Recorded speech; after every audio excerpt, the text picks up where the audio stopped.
Depuis 2 ans, le salon du divorce connaît un grand succès en France. On y va en famille pour se préparer à l'inéluctable. Le déchirement du couple et tout ce qu'il entraîne dans son sillage. Crise de larmes, remontée gastrique, ruine financière et échec scolaire des enfants.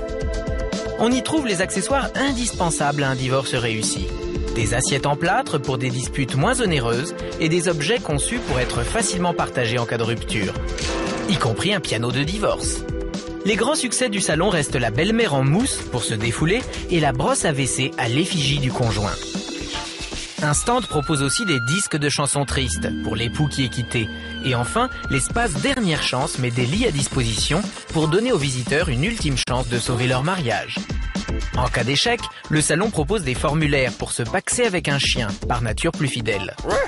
Parallèlement, le phénomène nouveau du sponsoring fragilise le mariage. En témoigne cette alliance fournie par une grande marque de jambon ou bien cette robe de mariée qui porte les couleurs d'un fabricant de pneus. Pour convoler en juste noces à moindre prix, il faudra désormais accepter la présence du traiteur pendant la lune de miel. Le motif principal du divorce est le même depuis 20 ans. L'autre est généralement devenu moche. Si votre couple bat de l'aile, il existe pourtant des alternatives à la rupture. Avant de vous précipiter au salon du divorce, vous seriez bien inspiré de vous rendre d'abord au salon de l'adultère.